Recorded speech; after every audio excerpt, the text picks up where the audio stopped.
Hello, good morning student. मैं धर्म sir एक बार फिर से आप लोग के लिए कक्षा 12वीं की इकोनॉमिक्स का एक टॉपिक लेकर आया हूँ, है ना।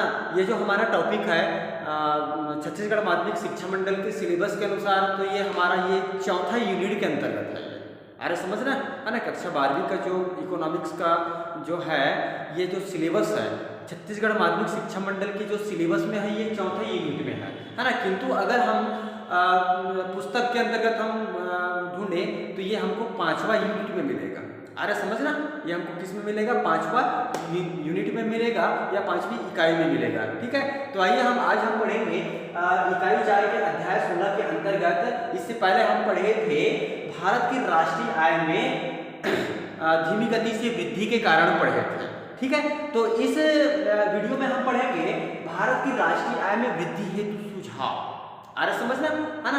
पिछले वीडियो में हम धीमी गति से वृद्धि के कारण पढ़े थे।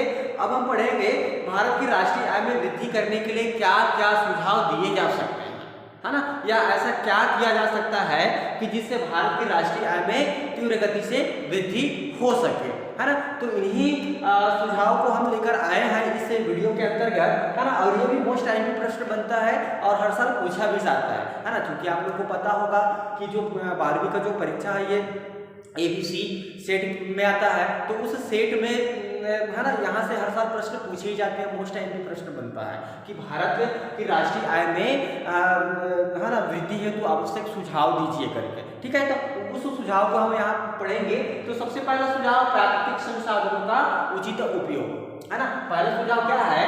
प्राकृतिक संसाधनों का उचित उपयोग। ठीक है, तो भारत में राष्ट्रीय आय में वृद्धि के लिए आवश्यक है कि देश में उपलब्ध है मानवीय संसाधन और प्राकृतिक संसाधन, इन दोनों संसाधनों का क्या करना चाहिए?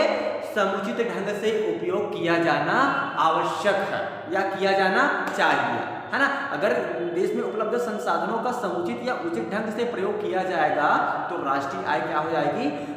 तीव्र गति से बढ़ने लगेगी। अरे समझ, है ना। तो पहला सुझाव क्या है? भारत में राष्ट्रीय आय में वृद्धि है। तो सुझाव पहला है प्राकृतिक साधनों का उचित उपयोग। अब इसको डील करना है, तो कैसे डील करेंगे कि भारत में राष्ट्रीय आय में वृद्धि हेतु सबसे पहला सुझाव यह दिया जाता है कि देश में उपलब्ध प्राकृतिक संसाधन एवं मानवीय संसाधनों का समुचित ढंग से उपयोग किया जाना चाहिए। आगे समझ, ये पहला हो गया। इसके बाद हम दूसरा देखते हैं जनसंख्या वृद्धि पर नियंत्रण। ठीक है ना। दूसरा सुझाव क्या है?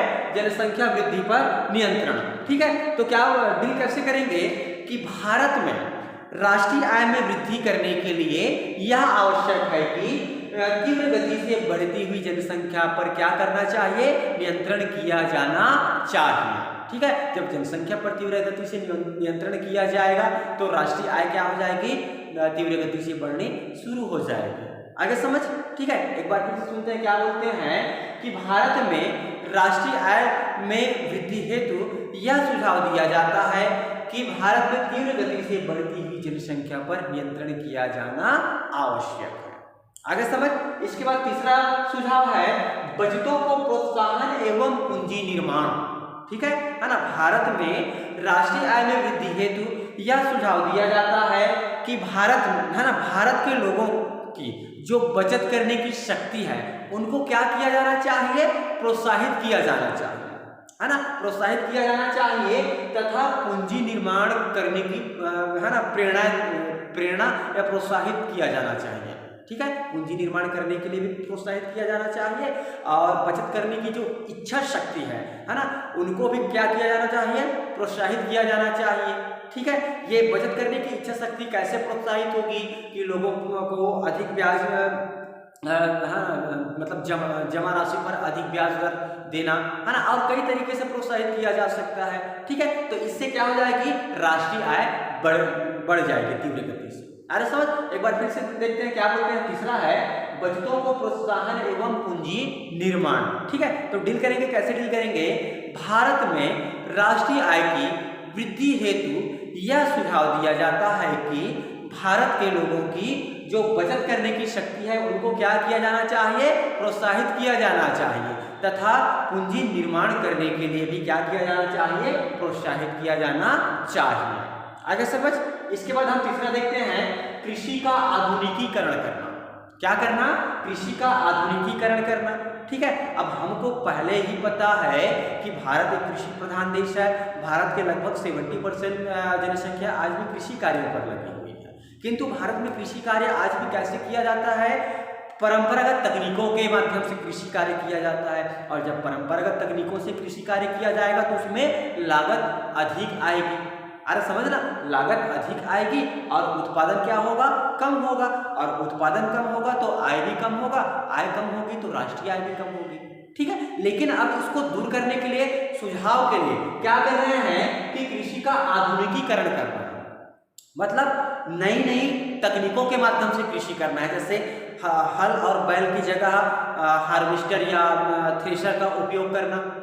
ठीक है, रासायनिक खाद का उपयोग करना, रासायनिक बीजों का उपयोग करना, है ना। मौसम के ऊपर निर्भर न रहना, नलकूप या बोर का उत्खनन करना।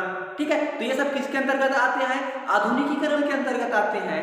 ठीक है, तो जब ये सब हम कर लेंगे तो क्या होगा, हमारी लागत कम हो जाएगी और उत्पादन क्या हो जाएगा, बढ़ जाएगा। और जब उत्पादन बढ़ जाएगी तो फिर क्या होगा, हमारी आय बढ़ जाएगी। और जब आय बढ़ जाएगी तो देश की राष्ट्रीय आय भी कई गुना वृद्धि हो जाएगी या तीव्र गति से बढ़ जाएगी। आगे समझ। ठीक है, तो एक बार देखते हैं क्या बोलते हैं, कृषि का आधुनिकीकरण करना। ठीक है, इसके अंतर्गत कैसे डील करेंगे, भारत की राष्ट्रीय आय में वृद्धि हेतु यह सुझाव दिया जाता है कि पुरानी परंपरागत तकनीकों के माध्यम से कृषि न करके उनके स्थान पर आधुनिकीकरण तकनीकों के माध्यम से क्या करना चाहिए, कृषि किया जाना आवश्यक है, ताकि क्या हो सके, उत्पादन लागत कम हो और उत्पादन बढ़ सके और इससे क्या हो जाए, देश की जो राष्ट्रीय आय है, राष्ट्रीय आय में वृद्धि हो सके। आगे समझ। ठीक है, इसके बाद हम पांचवा देखते हैं, शिक्षा एवं प्रशिक्षण की व्यवस्था करना। अरे समझ रहा है ना, पांचवा सुझाव क्या दिया जाता है कि शिक्षा एवं प्रशिक्षण की क्या करना, व्यवस्था करना, है ना। अब इसको डील करते हैं, क्या डील करेंगे, भारत की राष्ट्रीय आय में वृद्धि हेतु यह सुझाव दिया जाता है कि भारत में पर्याप्त मात्रा में शिक्षा और उनको प्रशिक्षण मतलब प्रशिक्षित करने की व्यवस्था की जानी चाहिए, जिससे कि प्रशिक्षित लोगों के माध्यम से जो कार्य हो, है ना। जब प्रशिक्षित लोग काम करेंगे, कार्य करेंगे तो है ना, उत्पादन लागत कम आएगी और उत्पादन भी बढ़ जाएगी।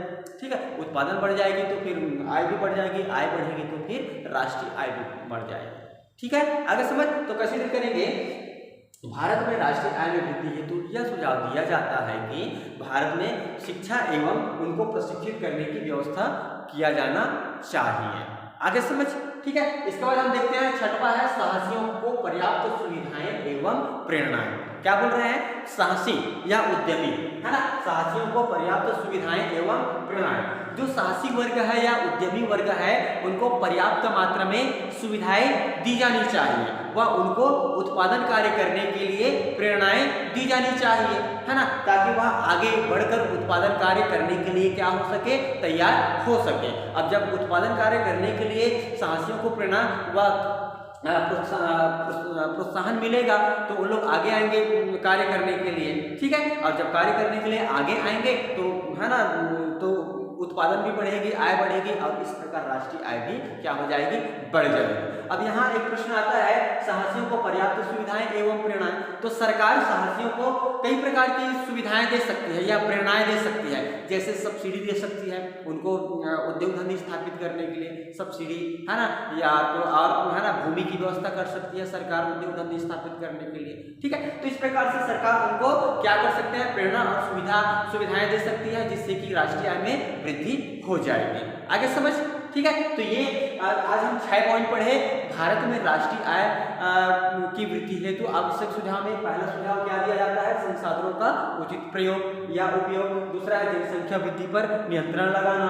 तीसरा है बजटों को प्रोत्साहन एवं पूंजी निर्माण करना। ठीक है, फिर चौथा है कृषि का आधुनिकीकरण करना। पांचवा है शिक्षा एवं प्रशिक्षण की व्यवस्था करना और फिर लास्ट और छठवां है साहसियों को पर्याप्त सुविधाएं एवं प्रेरणाएं देना। आगे समझ। ठीक है, तो आज के लिए इतना ही, ज्यादा लंबा वीडियो नहीं बनाते। ठीक है, बस, थैंक यू।